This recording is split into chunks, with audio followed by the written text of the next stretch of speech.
கர்த்தர் நல்லவர். ஏன்னா அவர் ஒவ்வொரு நாளும் நம்ம எப்படிதான் நடத்துறாரு சொல்லுங்க. எப்படி நடத்துறாரு? இவ்வளோ நேரம் நம்ம கேட்டோம்ல, நன்மையான வழி, நன்மையான காரியம், நன்மையான ஈவுகள், நன்மையானவைகள் எல்லாவற்றையும் அவர் என்ன செய்கிறார்? நமக்கு தருகிறார். அல்லேலூயா, அல்லேலூயா. கர்த்தரோடு கூட ஒரு மனுஷன் இணைந்து இணைந்து நெருங்கி நெருங்கி அவன் ஜீவிக்கும் போது மட்டும் நமக்கு மட்டும்தான் அந்த அதிகாரம். அல்லேலூயா, நமக்கு மட்டும்தான், வேற யாருக்குமே இல்லை. உலகத்தில் இருக்கிறவனுக்கு உண்டா? இப்போ நீங்களாம் ஞானசானம் எடுத்தவங்க தானே. உலகத்தில் இருக்கிறவனுக்கு கிடையாது. உலகத்தில் இருக்கிறவனுக்கு எந்த ஆசீர்வாதமும் கிடையாது. உலகத்தில் இருக்கிறவனுக்கு எந்த நன்மையும் கிடையாது. இவ்வளோ நேரம் கேட்ட வார்த்தை. அதனாலதான் கர்த்தர் நம்ம என்ன செய்யறாருன்னா இந்த இடத்துல கொண்டு வந்து நிறுத்தி வச்சிருக்கிறார். அல்லேலூயா, அல்லேலூயா. இன்னைக்கு நம்முடைய வாழ்க்கையில நாம எங்க இருக்கிறோம் அப்படின்ட்டு நாம என்ன செய்யணுமா? சிந்திக்கணும். ஒரு மனுஷன் சிந்திக்கும் போது, ஒரு விசுவாசி சிந்திக்கும் போது, இப்போ உங்க பாஸ்டர் சொன்ன வார்த்தையெல்லாம் என் மைண்ட்ல ஃபுல்லா ஏறிட்டு, ஆனா நாம எங்க நிக்கிறோம் அப்படின்றத நாம கொஞ்ச நேரம் என்ன செய்யணும்? உணரணும், நிக்கணும், உணரணும். நான் யார்? எனக்கும் என் ஆண்டவருக்கு என்ன சம்பந்தம் இருக்கு? என்னை ஏன் இந்த உலகத்திலிருந்து ஆண்டவர் பிரித்து எடுத்தார்? அவர் பிடித்து எடுப்பதற்கு ஒரு நோக்கம் என்ன அப்படின்னு சொல்லி நாம சிந்திக்கும் போது மட்டும்தான் அவர் என்ன செய்யறாரா? நம்முடைய வாழ்க்கையில பெரியவைகளை செய்கிறார். அல்லேலூயா.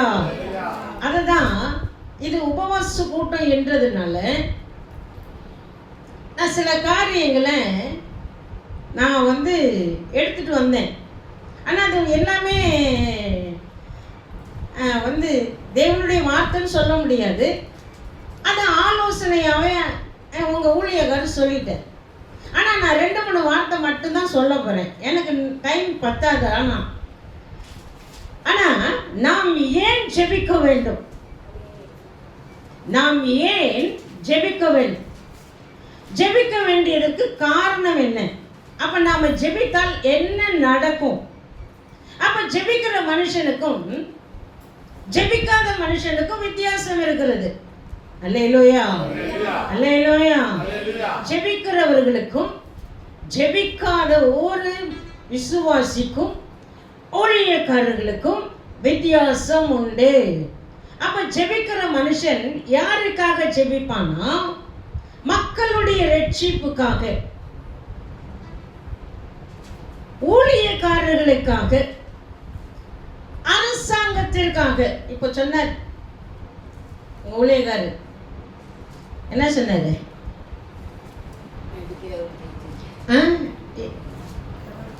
இந்த அரசாங்கம் என்ன செஞ்சிட்டு இருக்கு? இந்த தமிழ்நாடு கெட்டு போனதுக்கு காரணமே யார்தான்? ஹலோ, அப்படி பேசக்கூடாது. இந்த அரசாங்கம், இந்த தமிழ்நாடு கெட்டு போனதுக்கு காரணம் யாரு? சொல்லுங்க.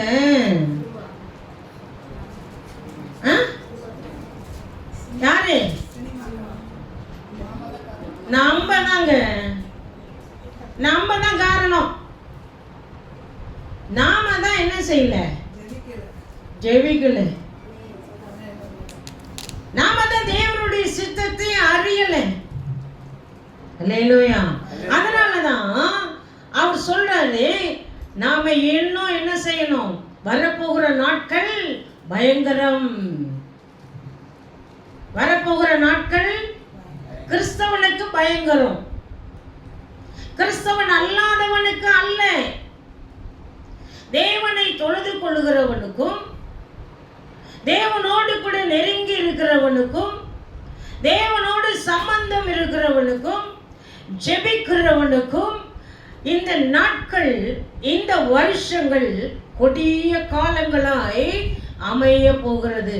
இப்ப நாம இங்க உபவாச ஜெபத்துக்கு வந்திருக்கிறதுனால நாம் எப்படி ஜெபிக்க வேண்டும் என்று நாம் ஒரு சில வார்த்தைகளை நாம் கவனிக்கும் போது அவர் சொல்லுகிறார், நாம் தேவனோடு கூட நெருங்கி இருக்க வேண்டுமா.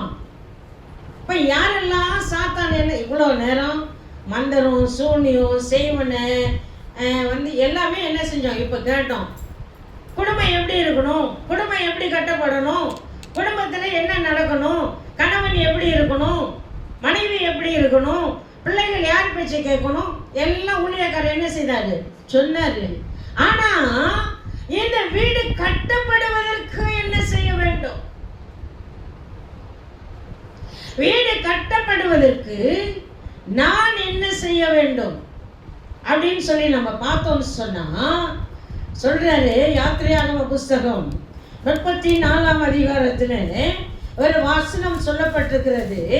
மோசே அதிகாலையில் எழுந்து தேவனோடு கூட அவன் என்ன செய்தானாம், நெருங்கி நின்றான், ஆயத்தமாயிருந்தான்.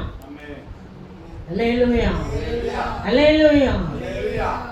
மோசே தேவனோடு கூட நெருங்குகிற மனுஷன்.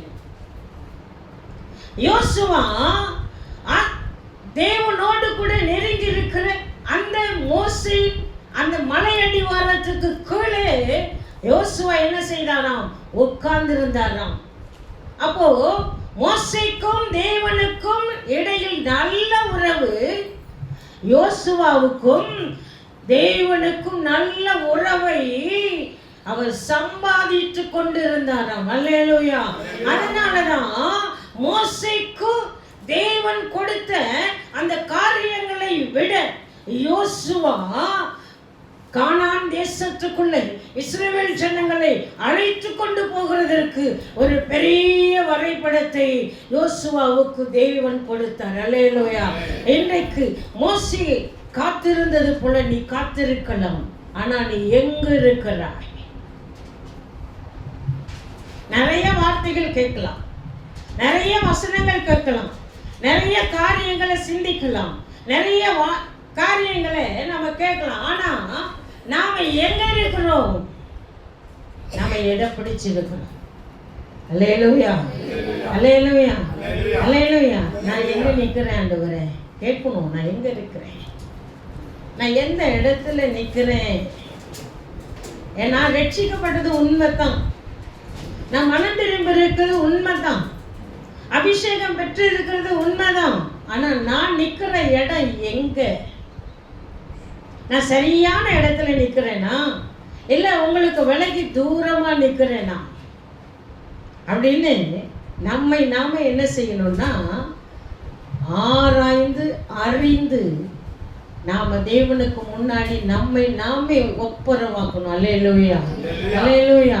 இங்க ஏன் அவர் அதிகாலையில் ஜெபிக்க வேண்டும்? ஏன் மோசேயே தேவன் அதிகாலையில் கூப்பிட்டாரு? நீங்க எத்தனை பேர் குடும்ப ஜெபம் பண்றீங்க? நீங்க யாரும் தப்பா நினைக்க கூடாது. எங்க சபையில நான் அப்படிதான் கேட்பேன்,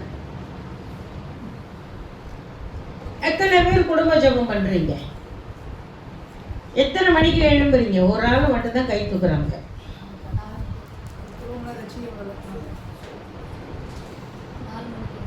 4 மணிக்கு. அல்லேலூயா. நம்ம லிஸ்ட்ல வந்துட்டாங்க சிஸ்டர். வேற யாரும் குடும்ப ஜெபம் பண்றது இல்லை. ஏன்? ஒரே ஒரு ரகசியத்தை மட்டும் சொல்றேன். ஏன் அதிகாலையில் ஆண்டவர் எழுப்பி ஜெபிக்க சொல்றாரு தெரியுமா? உலகம் விழித்துக் கொள்ளும் முன்னே, உலகம் விழித்துக் கொள்ளும் முன்பாகவே நீங்க என்ன செய்யணுமா? அவரை தேடணும். தேவ பிள்ளைகள் விழித்து கொள்ளணும். உலகம் விழிக்கிறதுக்கு முன்னாடி நம்ம தூங்குறோம். என்ன செய்யறோம்? எத்தனை மணிக்கெல்லாம் தூங்குவீங்க? எத்தனை மணிக்கு தூக்கம் வரும் உங்களுக்கு? 11 மணிக்கு தான் தூங்குவீங்க. எத்தனை மணிக்கு எழுந்திருப்பீங்க?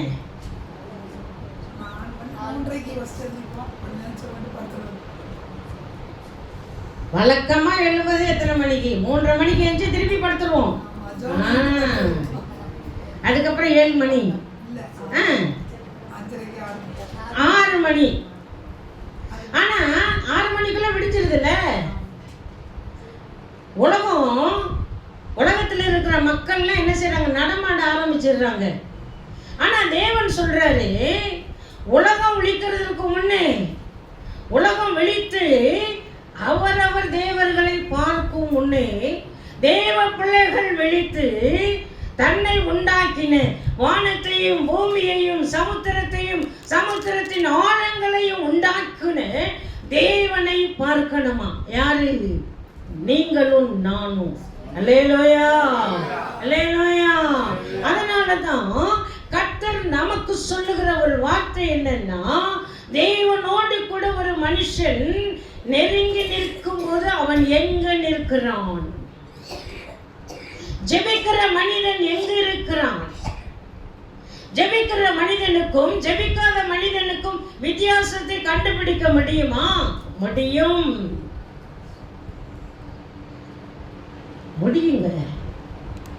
நீங்களும் ஜெபிக்காத ஆளுன்னு நான் கண்டுபிடிச்சிருவேன். அல்லேலூயா, அல்லேலூயா. என்னை பார்க்க இப்படிதான் இருக்கு. ஆனா நான் என்ன செய்வேன் சொல்லுங்க? நீங்களாம் நினைப்பீங்க, என்னடா இந்த பொம்பளை இப்படி கட்டிட்டு கிடக்கு அப்படின்னு நினைப்பீங்க. அவர் கொடுத்தது 1/2 மணி நேரம். என்ன சப்ஜெக்டுக்குள்ளே போகல. அல்லேலூயா, அல்லேலூயா. இன்னைக்கு நாம் எங்க நிற்கிறோம்? ஆண்டவர் வார்த்தை சொல்லுகிறார், கப்பர்நகூமே, அவர் சொல்லுகிறார், என்னிடத்தில் என்ன செய்? என் வார்த்தைகளை கற்றுக்கொள். அவர் நமக்கு மாதிரியை வைக்கிறாராம். அவரிடத்தில் என்னத்தை கற்றுக்கொள்வது? அவரிடத்தில் எந்த வார்த்தையை கற்றுக்கொள்வது? அவர் வழிகளில் நாம் எப்படி நடப்பது? நான் எங்க இருக்கிறேன்? நான் எங்க இருக்கிறேன்? ஒரு விசுவாசி எங்க இருக்கிறாங்க? அவங்க எந்த இடத்துல இருக்கிறாங்க? நான் செய்யறது சரியா?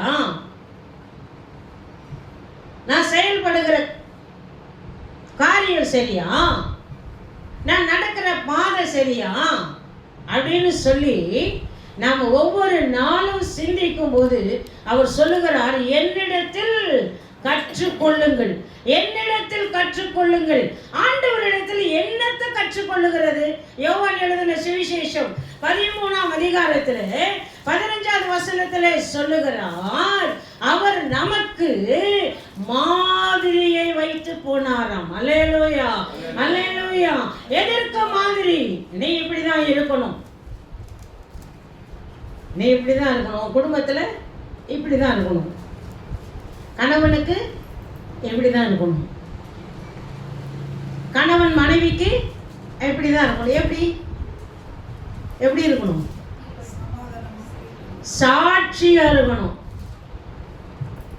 இன்னைக்கு மனைவி கணவனுக்கு சாட்சி இல்லை. ரட்சிக்கப்பட்டிருக்கலாம், சபைக்கு போலாம், வேதம் வாசிக்கலாம், 3 மணி நேரம் 3 நேரமும் ஜெபம் பண்ணலாம், எல்லா கூட்டத்துக்கும் கலந்துக்கலாம். நான் உங்களையெல்லாம் தப்பு சொல்லலை. ஆனா ஒரு மனைவி கணவனுக்கு சாட்சியா இருக்கணும். ரட்சிக்கப்படாத கணவனுக்கு, ரட்சிக்கப்பட்ட கணவனுக்கு சாட்சியா இருக்கணும். அப்பதான் அவங்க உங்களை ஏற்றுக்கொள்வாங்க. ரட்சிக்கப்பட்ட கணவன் என்ன சொல்லுவாங்க மனைவியை பார்த்து? சண்டை போட்டீங்கன்னு வச்சுக்கோங்க, சண்டை போடுறாங்கன்னு வச்சுக்கோங்க, நம்மளாம் ஏற்றி பேசுவோமா இல்லையா? வீட்டுக்காரர் ஒன்று சொல்லிட்டா உங்களுக்கு கோபம் வருமா வராதா? சொல்லுங்க. எனக்கு வருங்க கோபம். கோபம் வருமா வராதா? அப்போ என்ன செய்வீங்க? சாதாரணமா ஏற்றி பேசுவீங்களா? சும்மா சாதாரணமா சொல்லிடுவீங்களா? சில நேரத்தில் என்ன செய்யும்? தட்டு கிட்டு குண்டா குண்டா எல்லாம் பறக்கும். அல்லேலூயா. பறக்கிற வீடெல்லாம் நான் பார்த்துருக்குறேங்க. மனைவி கணவனுக்கு சாட்சி, கணவன் மனைவிக்கு சாட்சி, பெற்றோர் பிள்ளைகளுக்கு சாட்சி. சாட்சியா இருந்தாதான், பெற்றோர் சாட்சியா இருந்தாதான் அவ செபிக்கிறவளா இருந்து உன் பிள்ளைகள் உங்களை பார்க்கும்போது என்ன சொல்லுவாங்க தெரியுமா? என் பெற்றோரை போல நாங்கள் வரமாட்டோம், ஏன்னா அவர்கள் தான் எங்களுக்கு மாதிரி. அப்படிதாங்க எங்க பிள்ளைகளை நாங்கள் வளர்த்தோம். இன்னைக்கு எங்க 3 பிள்ளைகளும் ஊழியக்காரங்களா இருக்காங்க. அல்லேலூயா, அல்லேலூயா. நாங்க பிள்ளைகளுக்கு மாதிரியா இருந்தோம். நாங்க எங்க பிள்ளைகளுக்கு ஜெபிக்க கற்றுக் கொடுத்தோம். நாங்க எங்க பிள்ளைகளை ஊழியத்துல வளர்த்தோம். இன்னைக்கு நிறைய விசுவாசி குடும்பம் என்ன செய்யுதுன்னா, பிள்ளைகளை ஊழியத்துல வளர்க்கறது இல்லை, கர்த்தருடைய வார்த்தையில வளர்க்கறது இல்லை. ஏன் அப்படின்னா, அவர்கள் என்ன செய்யணும்? ஊழியக்காரங்களாம் என்ன செய்யறாங்க? ரொம்ப கஷ்டப்படுறாங்க. நாங்களாம் அப்படி கஷ்டப்படணுமா? கேட்குறாங்களா கேட்கலையா? சொல்லுங்க. இந்த பிரசங்கம் பிடிக்கலையா உங்களுக்கு? அல்லேலூயா, அல்லேலூயா. இன்றைக்கு ஆண்டவராக இயேசு ஒரு மாதிரியை நமக்கு வைத்திருக்கிறார். அல்லேலூயா, அல்லேலூயா. இன்றைக்கு நாம் எங்க நிற்கிறோம்? நான் கடைசியா வந்துட்டேன். நாம் எங்க நிற்கிறோம்? நாம் எந்த இடத்துல நிற்கிறோம்? இப்ப நாம இது உபவாச நாளா இருக்கிறதுனால அவர் சொல்லுகிறார், மன்னிக்கணும். யார? ஒருவருக்கு ஒருவர். ஒருவருக்கு. இன்னைக்கு குடும்பத்துல மாஸ்டர் சொன்னது மாதிரி என்னதான் இல்லை, மன்னிப்பு இல்லைங்க. எல்லாமே இருக்கு, எல்லாமே இருக்கு. ஆனா கணவனை மன்னிக்காத மனைவி, மன்னிக்காத புருஷன், பெற்றோர்களை மன்னிக்காத பிள்ளைகள், இத்தனையும் விசுவாச குடும்பத்துல தான் இருப்பாங்க. ஆனா மன்னிக்கல அப்படின்னா உனக்கு அங்க இடமே இல்லை. பரலோகத்துல எதை கட்டுறோம்? எல்லாம் செய்யலாம், செபிக்கலாம், தான தர்மம் பண்ணலாம், ஆலயத்துக்கு வரலாம், தசம பாகம் கொடுக்கலாம், காணிக்கை கொடுக்கலாம், ஆத்துமாக்கள் ஆதாயம் பண்ணலாம், எல்லாமே செய்யலாம். ஆனால் மன்னிக்கல, உன் இருதயத்தில் கசப்பு, உன் இருதயத்தில் வைராக்கியம், உன் இருதயத்தில் கோபம் இருந்தா ஜெபம் கேட்கப்படாது. பரலோகத்துல இடம் இல்லை. அடிக்கடி எங்க ஊழியக்காரர் ஒரு கதை சொல்லுவார். ஒரு 2 மனுஷன் இருந்தானா. அவன் நல்லா சர்ச்சுக்கு வந்துட்டு போயிட்டு அப்படியே இருந்தான். திடீர்னு அந்த மனுஷன் என்ன செஞ்சுட்டான்? செத்து போயிட்டான். அவன் கூட ஃப்ரெண்ட்ஸா இருந்தான்ல, அந்த மனுஷன் என்ன பண்ணான்னா, டேய் நீ மட்டும் என்னை விட்டுட்டு போறியே, நானும் உன் கூட வரேன் அப்படின்னு சொல்லிட்டு இந்த மனுஷனை தூதன் கொண்டு போகும்போது இந்த மனுஷனும் அவங்க பின்னாடி பிடிச்சிக்கிட்டு காலை பிடிச்சிக்கிட்டு தொங்கிக்கிட்டே போனான். அப்போ தொங்கிக்கிட்டே மேலே போனோன்னே அங்கே அவன் போயிட்டான் மேல, ஆனால் தூங்கிக்கிட்டே போனான்ல. அவனை தூதன் கேட்டாரான், இது பெரிய கதை, நான் சுருக்கமாக சொல்லிட்டேன். தூதன் கேட்டாரா, நீ ஏன்டா இங்கே வந்த, உனக்கு இங்கே இடமே? அப்போ அவன் சொன்னான்னா, நான் என் ஃப்ரெண்ட்ஸோடு சேர்ந்து நிறைய பேருக்கு நல்லது செஞ்சேன், நான் ஊழியம் செஞ்சேன். அப்போ அவன் சொன்னானா, நீ மன்னிக்கலையே, உன் மனைவியை மன்னிக்கல, உன் அக்கம் பக்கத்தினரை மன்னிக்கல, சண்டை போட்டியே, சாபம் விட்டியே, நீ பரலோகத்துக்கு வர முடியாது. அப்போ அவன் சொன்னான், நான் என்னை அனுப்புங்க, நான் போய் ஒப்புரவாயிட்டு வரேன். முடியாது, முடிஞ்சு போச்சு. அப்படின்னா பரலோகத்தில் மன்னிக்காதவங்களுக்கு என்ன இல்லை? இடம் இல்லை. அல்லேலூயா, அல்லேலூயா. இன்றைக்கு நாம் என்ன செய்ய போகிறோம்? அல்லேலூயா, அல்லேலூயா. குடும்பங்களுக்கு விரோதமாய் எழும்ப போகும் வல்லமை. குடும்பங்களுக்கு விரோதமாய் யார் தான் எழும்ப போறான்? பிசாசு. ஓசியா எழுதின புஸ்தகத்துல 8ஆம் அதிகாரம் 1வது வசனத்துல அங்க எழுதப்பட்டிருக்கிறது, கழுகை போல் உன் வீட்டின் மேல் அவன் பறந்து வருகிறான். வீட்டின் மேல் பறந்து வருகிறான், சத்துரு வருகிறான். எங்க வரானா? வீட்டின் மேல். அப்ப குடும்பங்களுக்கு விரோதமாய், குடும்பம் கட்டப்படாதபடிக்கு, சபை கட்டப்படாதபடிக்கு, சபை கட்ட முடியாதபடிக்கு, சமுதாயம் கட்ட முடியாதபடிக்கு அவன் என்ன செய்கிறானாம்? அவன் எழும்புகிறான். அல்லேலூயா, அல்லேலூயா. இன்றைக்கு சபை கட்டப்படணும், குடும்பம் கட்டப்படணும், சமுதாயம் கட்டப்படணும்னு சொன்னா நீ என்னதான் செய்யணுமா? ஜெபிக்கணும். அல்லேலூயா. ஜெபிக்கிற மனிதனுக்கும் ஜெபிக்காத மனிதனுக்கும் கர்த்தர் ஒரு வித்தியாசத்தை வைத்திருக்கிறார்.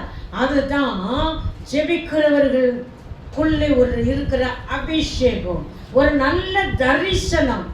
தரிசனம் உள்ள மனுஷன் ஜெபிப்பான், தரிசனம் இல்லாத மனுஷன் ஜெபிக்கவே மாட்டான். அல்லேலூயா, அல்லேலூயா.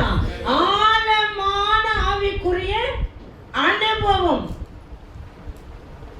நான் முன்னாடியே சொன்னேன், நான் 3 பக்கம் எழுதிட்டு வந்தேன், ஆனால் எனக்கு டைம் இல்லை, அதனால சுருக்கிட்டேன்.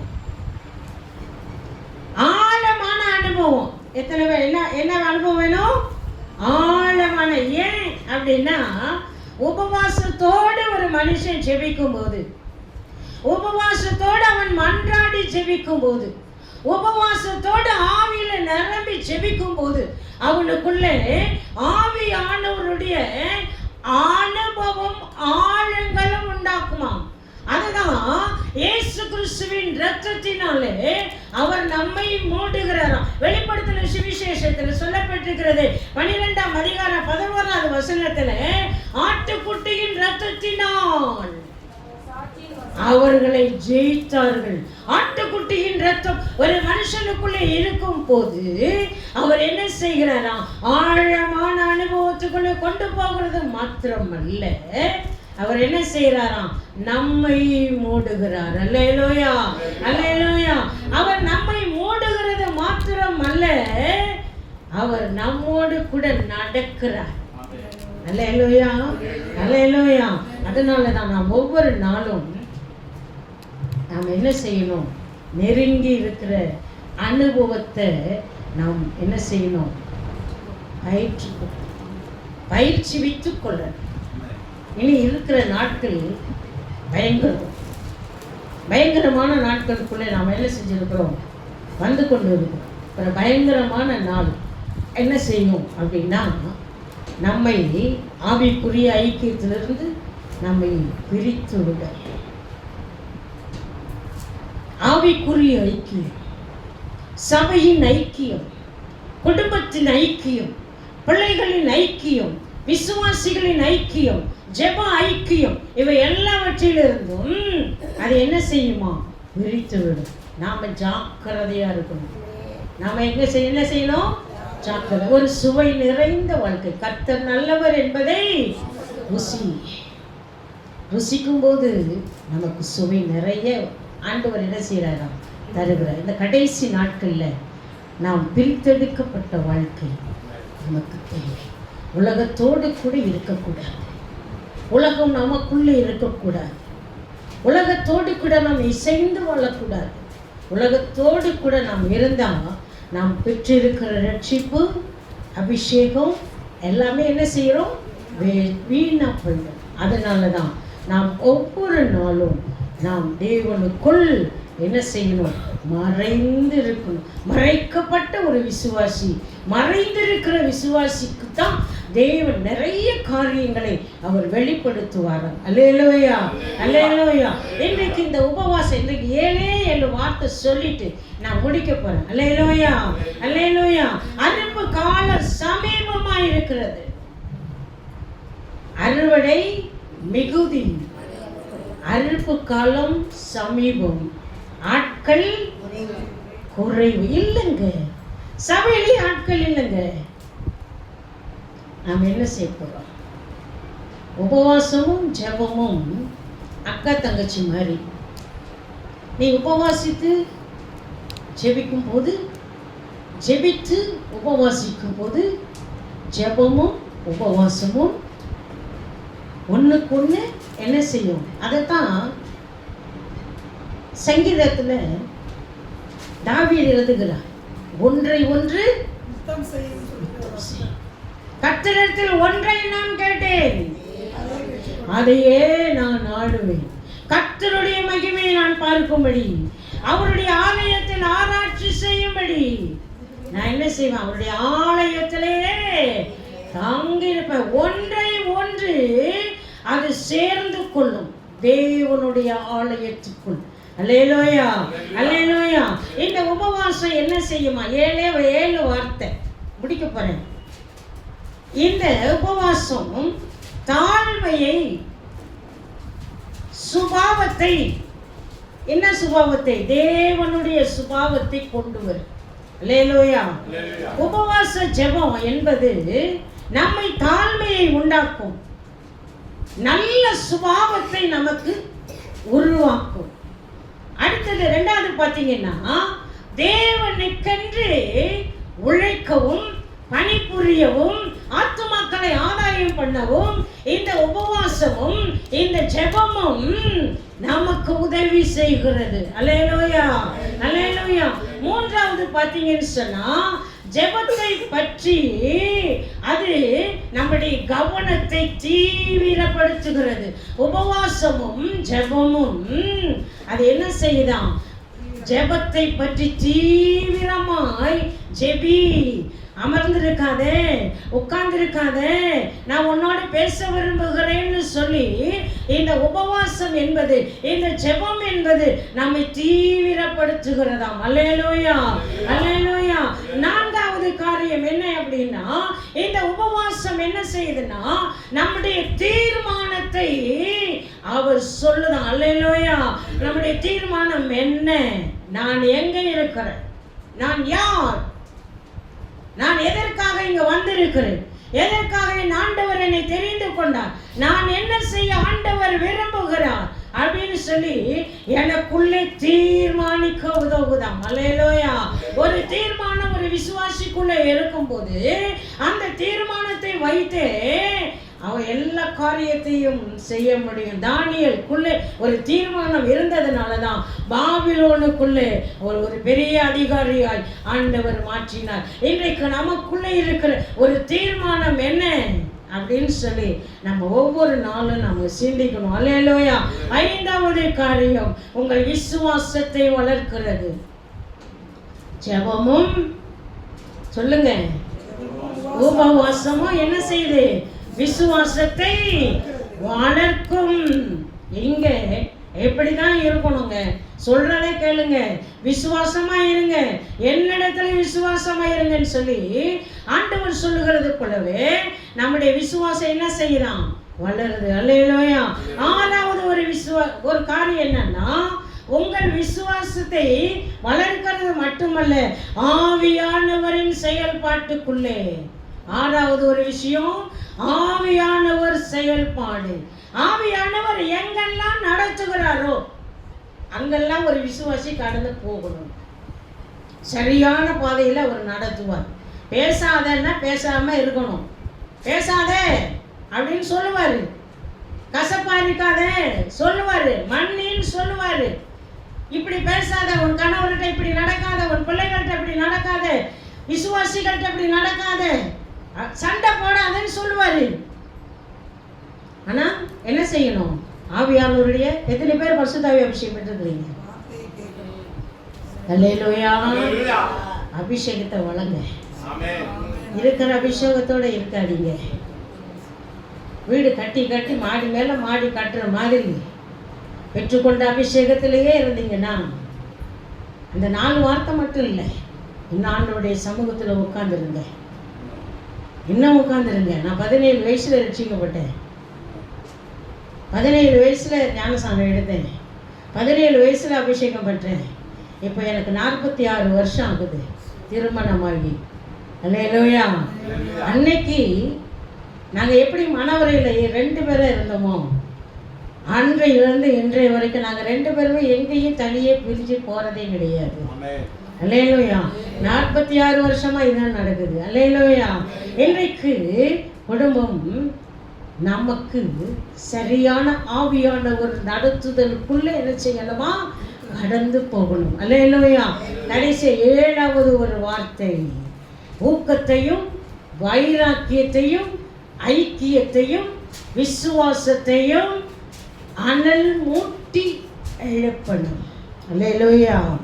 ஊக்கத்தையும் வைராக்கியத்தையும் விசுவாசத்தையும் அது என்ன செய்யணுமா? ஐக்கியத்தையும் 4 காரியம் சொன்னேன். 1 ஊக்கம், 1 வைராக்கியம், 1 ஐக்கியம், 1 விசுவாசம். இந்த 4 காரியமும் ஒவ்வொரு விசுவாசிக்குள்ளே தேவை. ஆவியானவர் அனல் மூட்டி எழுப்புவார். இன்றைக்கு நாம் எங்க நிற்கிறோம்? நாம் எங்க நிற்கிறோம்? அல்லேலூயா. அல்லேலூயா.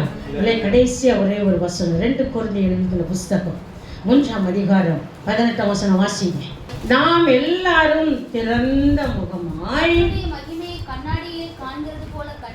கர்த்தருடைய மகிமையை கண்ணாடியிலே காண்பது போல கண்டு ஆவியாய் இருக்கிற கர்த்தரால் மகிமையின் மேல் மகிமை, அவருடைய சாயல். நம்மள யார் தான்? ஆவியானவருடைய சாயல். அல்லேலூயா. இப்போ ஆண்டவராக இயேசு கிறிஸ்து வந்த நாட்கள்ல சீஷர்கள்லாம் என்ன செஞ்சாங்கன்னா இயேசு கிறிஸ்துவோடைய கையை பிடிச்சிட்டே போனாங்க. பழைய ஏற்பாட்டு காலத்தில் பார்த்தீங்கன்னா பிதாவின் கையை பிடிச்சிட்டே போனாங்க. இப்போ நாம வாழ்ற நாட்கள் எந்த நாட்கள் சொல்லுங்க? பரிசுத்தாவியானவருடைய நாட்கள். இப்போ பரிசுத்தாவியானவர் என்ன சொல்லுகிறாரோ, பரிசுத்தாவியானவருடைய கரத்தை பிடித்து கொண்டு அவர் நடத்துகிற வழியிலே நாம் நடக்கணுமாம். அல்லேலூயா. அப்படி நடக்கும்போது மட்டும்தான் நாம் ஜெபிக்கிற ஜெபம், நாம் உபவாசிக்கிற உபவாசம் எல்லாமே எங்க போகுமா? பரலோகத்துக்கு போகும். ஆவியானவர் நமக்கு பெருமூச்சோடு கூட ஜெபிக்கிறவராக இருப்பார். அல்லேலூயா. அல்லேலூயா. அதனால இந்த உபவாச நாட்கள்ல நாம் எங்க நிற்கிறோம்? நாம் என்ன செய்ய போறோம்? அவரோடு கூட நாம் எழுதி பரிசுத்தாவியானவருடைய கரத்தை பிடித்து நாம் என்ன செய்ய போகிறோம் என்று சொல்லி நாம் தீர்மானிக்கும் போது மட்டும்தான் அவர் பெரிய காரியத்தை அவர் செய்கிறார். நாம் எல்லாம் எழுதி நிற்போமா? அந்த நாளும் நெருங்கிடுதே, அதிவிரைவாய் நிறைவேறுதே. அந்த நாளும் நெருங்கிடுதே, அதிவிரைவாய் நிறைவேறுதே. மண்ணின் சாயலை நான் கலைந்தேன், விண்ணவர் சாயல் அடைவேன். விண்ணவர்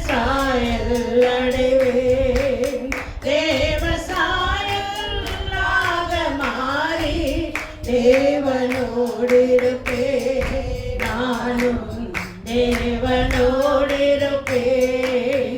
தேவசாயல்லாத மாறி தேவனோடு இருப்பேன், நானும் தேவனோடு இருப்பேன். எங்களை மறைத்துக் கொண்டீர், எங்களை மூடினீர், பாதுகாத்தீர். இயேசு கிறிஸ்துவின் மூலம் பிதாவே, ஆமென். உங்களுடைய குடும்பத்திற்காகவும் இங்கே வந்திருக்கிற ஒவ்வொருவருடைய குடும்பத்திற்காகவும் நாங்கள் மனதார ஜெபிக்கிறோம். கர்த்தாவே, ஒவ்வொருவரையும் நீங்கள் ஆசீர்வதிங்க. இந்த நாளிலே நீங்கள் பேசியிருக்கிறீங்க, குடும்ப உறவு மேம்பட வேண்டும். ஆண்டவரே, குடும்பத்தில் எப்படி இருக்க வேண்டும், ஜெபத்திலும் பேசுனீங்க, வார்த்தையிலும் பேசியிருக்கிறீங்க. ஆண்டவரே, உங்களுடைய கரம் ஒவ்வொருவரையும் தாங்கி நடக்க வேண்டுமாய் ஜெபிக்கிறோம். கர்த்தாவே, ஸ்தோத்திரம். இந்த மேல் வீட்டு அறையிலே மாதத்திற்கு ஒரு முறை உபவாசித்து ஜெபிக்க கற்றுக் கொடுக்கிற கிருபைகளுக்காய் ஸ்தோத்திரம். தொடர்ந்து பாதுகாத்து கொள்ளுங்க, வழி நடத்துங்க. ஒவ்வொருவரையும் தேவ சமாதான ஆளுகை செய்யட்டும். எங்களை நாங்கள் தாழ்த்துகிறோம். நாங்கள் அப்பிரோஜனமான ஊழியக்காரர்கள், கடமை மாத்திரம் செய்திருக்கிறோம். துதிகன மகிமை உமக்கே. இயேசுவின் நாமத்தில் வேண்டுகிறோம் நல்ல பிதாவே, ஆமென். சேர்ந்து